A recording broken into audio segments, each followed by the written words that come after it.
I understand how difficult the tension between feeling your soul calling you in one direction, but the system and what you've learned pulling you in another. This is the paradox that many of us feel. Energy work at its core is about embodiment, not handbooks, integrity, not imitation, truth, not tradition. Because you've already seen how mainstream Reiki operates, where hierarchy breeds limitation, power dynamics masquerade as wisdom, and individuality is quietly erased in the name of doing it right. Here we strip away illusion and return to the pulse of truth that doesn't outsource spiritual authority. It's not about replacing one dogma with another, it's about returning to the source of power. And that has always been within you, not in symbols, attunements, or lineages that ask you to surrender your sovereignty. This is not where you come to be taught how to do Reiki someone else's way. This is where you come to reclaim your own.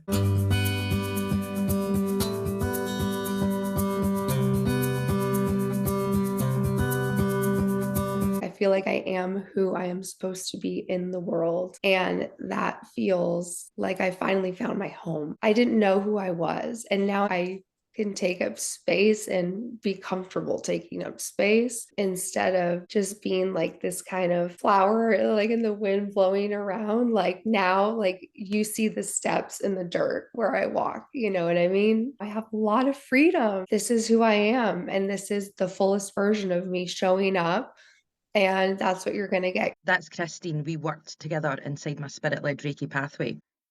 Authentic is all I've ever wanted to be.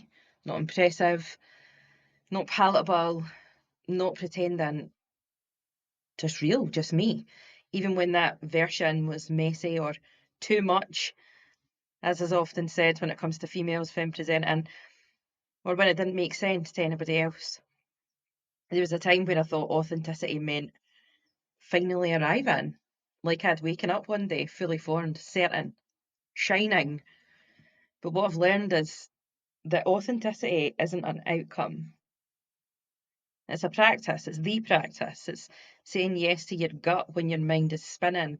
It's choosing integrity over a fake sense of belonging that perhaps did once feel real as the person you were at that time, but just no longer fits.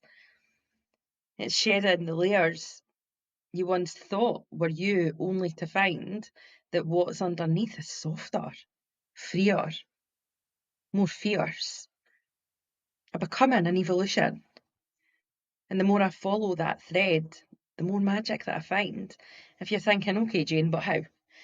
This episode's practical workshop, the free practical activity that you can access inside my community, is I've designed it to support you in that. I used to say a lot, I want to be authentic. Like authenticity was something out there that I had to learn or to achieve, like I wasn't it already, like I hadn't been living it all along. And if you'd have asked someone 5 years, 10 years, 15 years ago, they would say, Jane, pretty authentic, pretty genuine. It's been said to me so many times, but what I really meant was I want to feel authentic. I want to feel authentic. I want that click where my inner and my outer world finally matched. How I was speaking, what I said, how I moved, the choices I made, reflected what was true to me, not a previous version, not what I'd been taught I should be, not what pleased others, not what I've learned to make me more acceptable or lovable. For me, that feeling is congruence. And I'd never fully felt it before on the level that I wanted to. And honestly, I wholeheartedly know that I don't feel congruence now that I'll feel in 2 years' time, 5 years' time. For me, it's quiet, powerful alignment between who I am, how I feel, and how I show up. That's the version of authenticity I was chasing. And when I started choosing it moment by moment, that's when a whole new world opened up to me. The one that continues to unfold. There's something utterly wild in knowing that my best is yet to come. The best of me has not yet arrived. That's exciting for me. That's liberating. There's also something wonderfully terrifying about it. Let's be honest. Because I've no idea where life's going to lead me. I think if I did have, I'd put a cap on what I could feel. what I could experience, the work that I'm born to do here in the world, where that could lead me. That is the medicine. Authenticity, for me, is one of those words that is tossed around a lot. Everyone says, be authentic, show up as your true self, live authentically. But what does that mean? What does it feel like to be authentic? And why is it so damn hard sometimes? Authenticity is messy. It's real, it's complicated. It's us and all our contradictions, our shadows, our doubts, our wild raw edges. I was petrified to face myself, to face my own self, the person that I walk about as every day. That's what was underlying and preventing me from feeling authenticity. Aside from being a people pleaser, a saviour, and many of the other things that my upbringing shaped along with my inherent intuitive empathic gifts. I've spoken about this a lot in previous episodes. To feel authentic, I wasn't going to be able to blame anyone else. I needed to start being accountable. And there's a real juxtaposition there, right? There was a real juxtaposition there for me. On one hand, having taken over responsibility for other stuff my whole life, I had to really move into fully knowing, accepting, and feeling that it has always taken two to tango. Over responsibility that I was holding was never mine to hold. Whilst on the other hand, I had to learn how to take ownership of all the ways of being, the things I'd said, done, and the parts that I'd played in the tango. Because I was quite simply never going to be able to feel authentic without that. Just tiny small things, because that's what matters, right? It's in what I call betraying yourself in the small moments, those tiny moments where you're like, I should say something here. Or maybe you have said something and it's come out the wrong way and it's not reflective of who you know and believe yourself to be on the inside. The tiniest of things, right through to bigger life events, bigger life happenings that are maybe perhaps in your mind way more,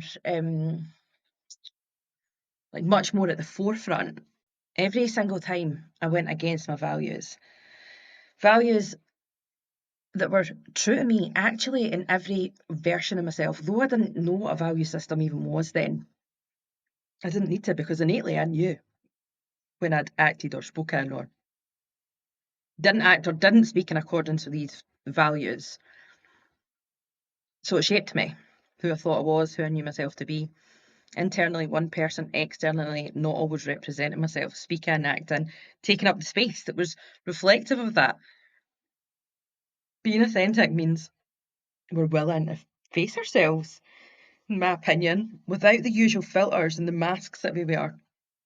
It's the courage to sit with who we really are, the parts we love, the parts that we don't want anyone else to see, the parts that feel vulnerable, confusing, even a bit broken. It's like looking in the mirror and accepting what you see, not because it's perfect or polished, but because it's us, because it's you. And not just the version of us that we want the world to see, but the one that sometimes is overwhelmed or is unsure or is feeling a little bit lost, like we all do. That's not a singular, human experience. That collectively as humans, these are things that we all feel. And this acceptance is radical. It's revolutionary. Because society pushes us to hide those parts, to perform, to fit in, to keep our messiness behind closed doors. But authenticity says, no, this is me. Take it or leave it. And not from a place of defiance or digging the heels in, but from a place where we don't just know our worth, we live it. Don't know if you can hear that. The crows have started going crazy outside as I'm speaking. And that is terrifying, right? Because when we drop the act, when we stop pretending, we open ourselves up to judgment, to rejection, to feeling exposed. But here's the thing. That vulnerability with yourself, the real honesty with yourself, in my experience, that's where true connection happens. And that is where each of our exclusive power lies. Because when we're in authenticity, we stop chasing someone else's idea of who we're supposed to be, whether in life or with our Reiki practice. They are both the same thing there, essentially. We stop bending ourselves into shapes that don't fit. We stop living life on autopilot, following scripts written by other people's expectations, family, culture, society, mainstream Reiki. Instead, we start listening to our own voice, the one that's been buried under layers of should or must or not good enough. Authenticity for me is about reclaiming that voice and making space for it in our lives. It's about knowing our values and having the courage to honour them. Developing the skills and the tools that, let's be honest, we were never really taught growing up, to be able to choose ourselves, make ourselves our own priority. Because if I've found, don't know about you, but if I don't make me my own priority, sure as hell nobody else is gonna. And I want to be real here. This isn't what might feel like easy work. It can be very simple work, but it doesn't always feel easy in my experience. I wanted to click my fingers and flick on a switch with this, but actually I couldn't hold my own authenticity because, like I mentioned there, I didn't have the skills to. So my nervous system was so dysregulated. I'd been in a chronic state of stress, that low hum, day in, day out, that meant that stating what I thought or upholding a boundary or staying true to myself in a moment where I needed to not just be but feel authentic, I just couldn't simply do it because my body wouldn't allow me to hold that. But the payoff is freedom.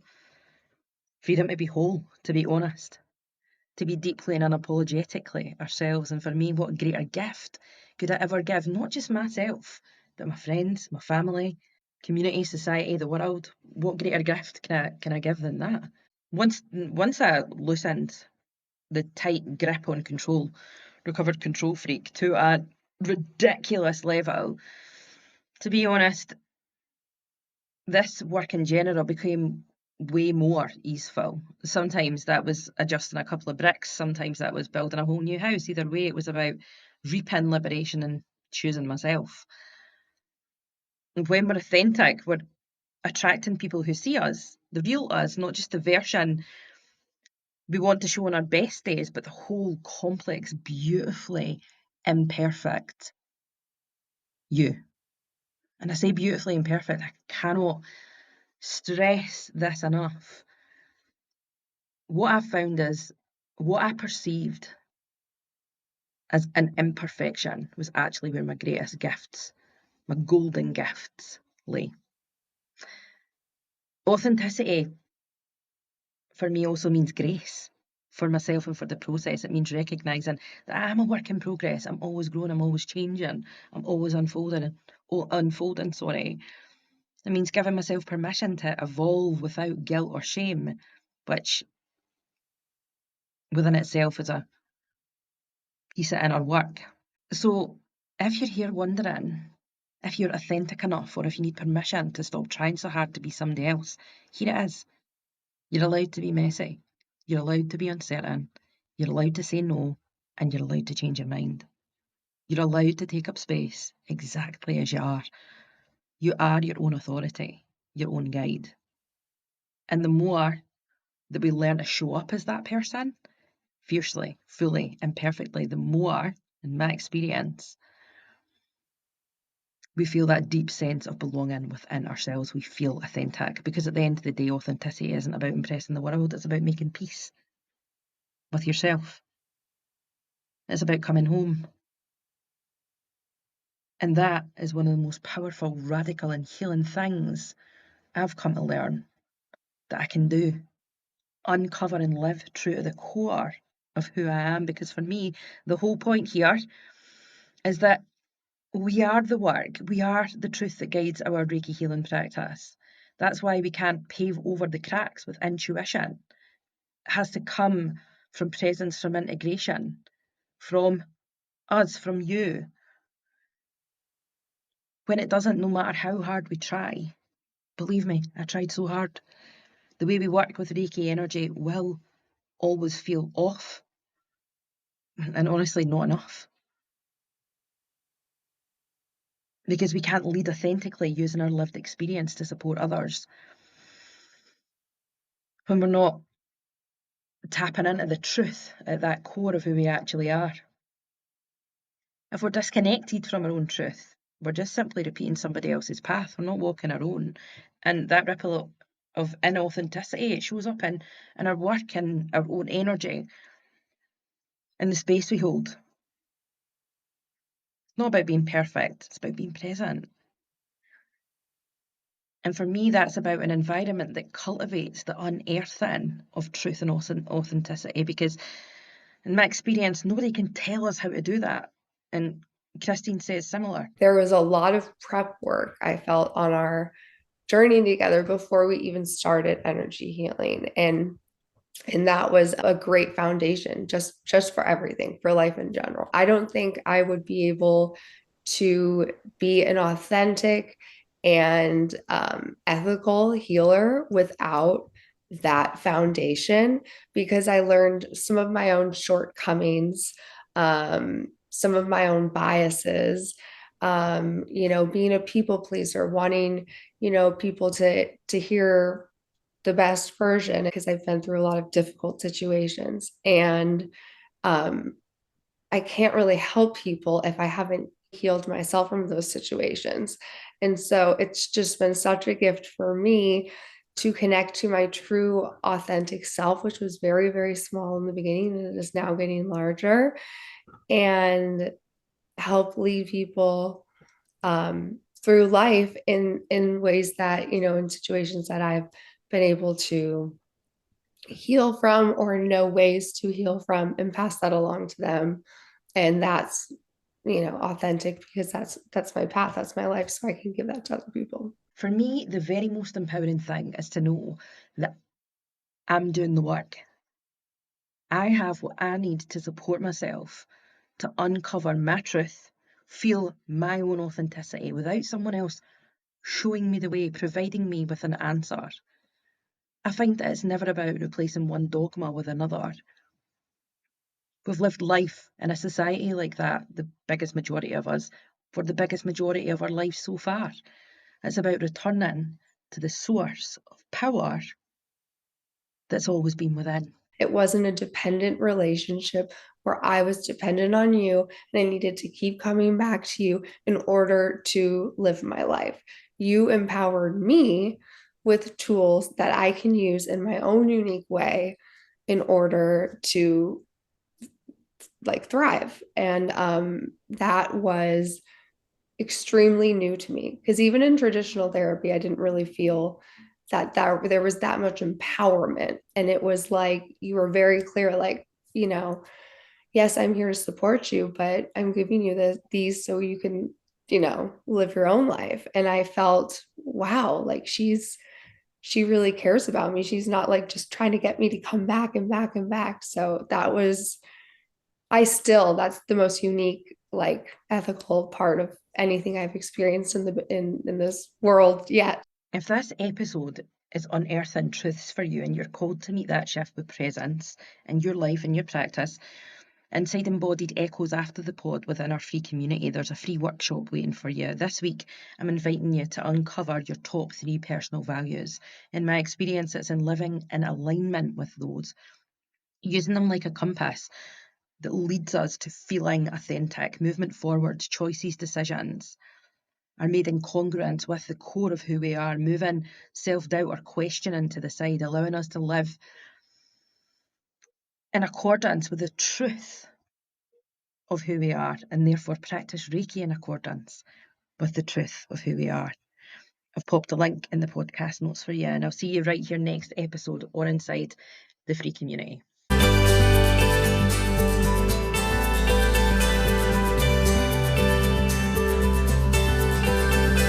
Dogma and spiritual hierarchy isn't the one, but you already know that, because sitting inside mainstream Reiki communities is often like choking inside a gilded cage, truth traded for toxic conformity, experience wielded like a weapon to silence others, individuality stifled for compliance. So I invite you to my free online non-guru community with no hierarchy or all-knowing behaviour. Here we don't follow, we liberate. We don't obey, we expand. We don't go with the crowd, we cultivate our own path together. Which means this isn't a place where your voice is silenced if it sounds different, or where your questions are met with judgment, because genuine heart-led connection and collaboration is rooted in truth, in trust, and integrity, where authenticity thrives, respect is embodied, and every unique voice is honoured as equal. The link's in the podcast notes for you.